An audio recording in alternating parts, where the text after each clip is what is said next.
Bible ଅନୁସାରେ ଅନୁଗ୍ରହ କହିଲେ କ'ଣ? ଏହି ବିଷୟରେ ଆଜିର ଭିଡ଼ିଓ। ସର୍ବପ୍ରଥମେ ପରମେଶ୍ୱରଙ୍କର ଗୌରବ ହେଉ ଏବଂ ତାହାଙ୍କର ପ୍ରଶଂସା ହେଉ। ଆଜି ମୋତେ ଅନୁଗ୍ରହ ବିଷୟରେ କହିବା ନିମନ୍ତେ ପ୍ରଭୁ ସାହାଯ୍ୟ କଲେ, ଏଥିପାଇଁ ସଦାପ୍ରଭୁଙ୍କୁ ଧନ୍ୟବାଦ ହେଉ। ଗତ ଭିଡ଼ିଓ ପାପ କହିଲେ କ'ଣ? ଏହି ଭିଡ଼ିଓକୁ ବହୁ ମାତ୍ରାରେ ଦେଖିଥିବାରୁ ଆପଣମାନଙ୍କୁ ଧନ୍ୟବାଦ ଏବଂ ଯେଉଁମାନେ ଦେଖିନାହାନ୍ତି ସେମାନଙ୍କ ନିକଟକୁ ସେୟାର କରନ୍ତୁ ଏବଂ ପାପରୁ ଫେରିବା ପାଇଁ ସେମାନଙ୍କୁ ସେ ଭିଡ଼ିଓ ଦେଖିବା ନିମନ୍ତେ ସାହାଯ୍ୟ କରନ୍ତୁ। ଆଜିର ବିଷୟ ହେଲା ଅନୁଗ୍ରହ କହିଲେ କ'ଣ? ବାଇବେଲ ଅନୁସାରେ ଅନୁଗ୍ରହ କହିଲେ କ'ଣ? ଲେଖାଯାଏ ଜହନ 1:14 ପଦ। ଆଉ ସେହି ବାକ୍ୟ ଦେହବନ୍ତ ହେଲେ ପୁଣି ଅନୁଗ୍ରହ ଓ ସତ୍ୟରେ ପରିପୂର୍ଣ୍ଣ ହୋଇ ଆମ୍ଭମାନଙ୍କ ମଧ୍ୟରେ ବାସ କଲେ, ଆଉ ପିତାଙ୍କ ଠାରୁ ଆଗତ ଅଦ୍ୱିତୀୟ ପୁତ୍ରଙ୍କ ମହିମା ସଦୃଶ ଆମ୍ଭେମାନେ ତାହାଙ୍କ ମହିମା ଦେଖିଲୁ। ଆହୁରି ଲେଖାଯାଏ ରୋମୀୟ 3:23 ପଦ। ସମସ୍ତେ ତ ପାପ କରିଅଛନ୍ତି, ପୁଣି ଈଶ୍ୱରଙ୍କ ଗୌରବ ରହିତ ହୋଇଅଛନ୍ତି। ପୁଣି ସେମାନେ ବିନା ମୂଲ୍ୟରେ ତାହାଙ୍କ ଅନୁଗ୍ରହରେ ଖ୍ରୀଷ୍ଟ ଯୀଶୁଙ୍କ ଠାରେ ଯେଉଁ ମୁକ୍ତି ଅଛି, ତଦ୍ୱାରା ଧାର୍ମିକ ଗଣିତ ହୁଅନ୍ତି। ଏହାର ଅର୍ଥ ଏହା ଅଟେ, ମୋର ପ୍ରିୟ ଈଶ୍ୱରଙ୍କ ଲୋକ, ଆମ୍ଭେମାନେ ବିନା ମୂଲ୍ୟରେ ଯୀଶୁଖ୍ରୀଷ୍ଟଙ୍କ ଠାରେ ଯେଉଁ ମୁକ୍ତି ଦ୍ୱାରା ବା ଅନୁଗ୍ରହରେ ଧାର୍ମିକ ଗଣିତ ହୋଇଅଛୁ, ଯୀଶୁଙ୍କ ଅନୁଗ୍ରହ ଦ୍ୱାରା ପାପରୁ କ୍ଷମା ପାଇପାରୁ ଏବଂ ତାଙ୍କ ଅନୁଗ୍ରହ ଦ୍ୱାରା ଆମେ ଆଜି ବିଶ୍ୱାସରେ ବଞ୍ଚିଅଛୁ ଆଉ ପାପରୁ ମୁକ୍ତ ହୋଇଅଛୁ। ଈଶ୍ୱରଙ୍କ ପ୍ରେମ ହିଁ ଅନୁଗ୍ରହ ରୂପରେ ପ୍ରକାଶିତ ହୁଏ, କାରଣ ଈଶ୍ୱର ତ ପ୍ରେମ ଅଟନ୍ତି। ପ୍ରଥମ ଜହନ 4:8 ପଦ।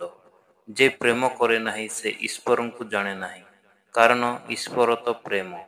ଆହୁରି ଲେଖାଯାଏ ଏଫେସୀୟ 2:8-9 ପଦ। କାରଣ ଅନୁଗ୍ରହରେ ବିଶ୍ୱାସ ଦ୍ୱାରା ତୁମେମାନେ ପରିତ୍ରାଣ ପାଇଅଛ, ତାହା ତୁମମାନଙ୍କ ନିଜଠାରୁ ହୋଇନାହିଁ, ତାହା ଈଶ୍ୱରଙ୍କ ଦାନ, କର୍ମରୁ ନୁହେଁ, ଯେପରି କେହି ଦର୍ପ ନ କରେ। ଏହି ବାକ୍ୟରେ ଏହା କୁହାଯାଏ ଯେ ଆମର ଧର୍ମକର୍ମ ଦ୍ୱାରା ବା କୌଣସି ଭଲ କାମ କରିବା ଦ୍ୱାରା ଆମ୍ଭମାନଙ୍କୁ ପାପଠାରୁ ଉଦ୍ଧାର ମିଳେ ନାହିଁ। ତାହା ତ କେବଳ ଈଶ୍ୱରଙ୍କ ଅନୁଗ୍ରହ ଦ୍ୱାରା ହୋଇଅଛି। ଈଶ୍ୱର କେବଳ ପାପ କ୍ଷମା ପାଇଁ ଅନୁଗ୍ରହ କରିନାହାନ୍ତି, ସେ ଆମର ଜୀବନକୁ ପରିବର୍ତ୍ତନ କରିବା ପାଇଁ ଅନୁଗ୍ରହ କରିଅଛନ୍ତି। ଯେପରି ଲେଖାଯାଏ ତିତୋସ 2:11-12 ପଦ। କାରଣ ସମସ୍ତ ମାନବର ପରିତ୍ରାଣ ନିମନ୍ତେ ଈଶ୍ୱରଙ୍କ ଅନୁଗ୍ରହ ପ୍ରକାଶିତ ହୋଇଅଛି। ପୁଣି ଆମ୍ଭେମାନେ ଯେପରି ଅଧର୍ମ ଓ ସାଂସାରିକ ଅଭିଳାଷ ପରିତ୍ୟାଗ କରି ଏହି ବର୍ତ୍ତମାନ ଯୁଗରେ ସୁବୁଦ୍ଧି ଧାର୍ମିକ ଓ ଭକ୍ତ ଭାବରେ ଜୀବନଯାପନ କରୁ, ଆମ୍ଭେମାନେ ଏହି ଯୁଗରେ କେମିତି ବଞ୍ଚିବା, ଆମର ଚାଲିଚଳନ କେମିତି ହେବା ଦରକାର, ସେ ବିଷୟରେ କୁହାଯାଇଛି। ପରମେଶ୍ୱରଙ୍କ ଅନୁଗ୍ରହ ଆମ ଜୀବନରେ 4 ପ୍ରକାର ଫଳ ଉତ୍ପନ୍ନ କରେ। ଯେତେବେଳେ ଆମେ ଅନୁଗ୍ରହ ପାଉ, ଆମେ କ୍ଷମା ପାଉ, ଆମେ ପାପଠାରୁ ମୁକ୍ତ ହେଉ ଏବଂ ଯେତେବେଳେ ଆମେ ଅନୁଗ୍ରହ ପାଉ, ଆମ ଜୀବନରେ ଶାନ୍ତି ଆସେ।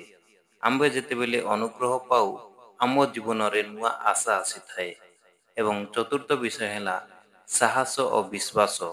ଅନୁଗ୍ରହ ଦ୍ୱାରା ଆମ୍ଭମାନଙ୍କୁ ସାହସ ହୋଇଯାଏ ଯେ ଆମ୍ଭମାନଙ୍କ ସାଙ୍ଗରେ ସବୁବେଳେ ଈଶ୍ୱର ଅଛନ୍ତି ଆଉ କୌଣସି ଅସୁବିଧା ହେବ ନାହିଁ। ବାଇବଲରେ କେତୋଟି ଅନୁଗ୍ରହ ବିଷୟରେ ଉଦାହରଣ ଦେଖିବାକୁ ପାଇଥାଉ। ଆଦି ପୁସ୍ତକ 6:8 ପଦ। ବାଇବେଲ କହେ ନୋହ ସଦାପ୍ରଭୁଙ୍କ ଦୃଷ୍ଟିରେ ଅନୁଗ୍ରହ ପ୍ରାପ୍ତ ହେଲେ। ଆଉ ଲୁକ 1:28 ପଦ। ମରିୟମକୁ ସ୍ୱର୍ଗଦୂତ କହିଲେ, ଆଗ ଅନୁଗ୍ରହ ପାତ୍ରୀ, ତୁମର ମଙ୍ଗଳ ହେଉ।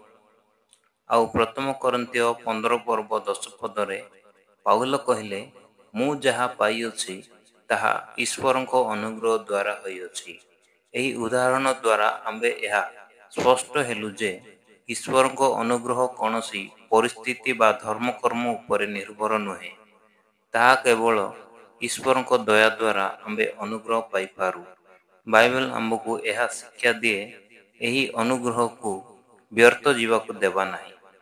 ଦ୍ୱିତୀୟ କରିନ୍ଥୀୟ 6:1 ପଦରେ ଲେଖାଯାଏ, ଈଶ୍ୱରଙ୍କ ଅନୁଗ୍ରହ ପ୍ରାପ୍ତି ଯେପରି ତୁମମାନଙ୍କଠାରେ ବୃଥା ନ ହୁଏ। ଆମ୍ଭମାନଙ୍କୁ ଯେତେବେଳେ ଅନୁଗ୍ରହ ମିଳେ, ତ ଆମ୍ଭେମାନେ ତାହାଙ୍କ ଅନୁରୂପ ବଞ୍ଚିବା ଦରକାର। ପ୍ରେମରେ, ପବିତ୍ର ଓ ବିଶ୍ୱାସରେ ବଞ୍ଚିବା ଦରକାର। ଏହି ଅନୁଗ୍ରହର ସମୟକୁ ନଷ୍ଟ କରନ୍ତୁ ନାହିଁ। ଆଶା କରୁଛି ଏହି ଭିଡ଼ିଓ ଦ୍ୱାରା ଅନୁଗ୍ରହ ବିଷୟରେ ସଂକ୍ଷିପ୍ତ ଭାବରେ ବୁଝିପାରିଥିବେ। ଭିଡ଼ିଓଟିରେ ଯେଉଁ ବାକ୍ୟ ଗୁଡ଼ିକ ଦିଆଯାଇଛି ତାକୁ ବାଇବେଲରୁ ଆଉ ଥରେ ଭଲ ଭାବରେ ପଢ଼ନ୍ତୁ, ସମ୍ପୂର୍ଣ୍ଣ ଭାବରେ ବୁଝିପାରିବେ। ଧନ୍ୟବାଦ। ଗଡ୍ ବ୍ଲେସ୍ ୟୁ। ଆମେନ୍।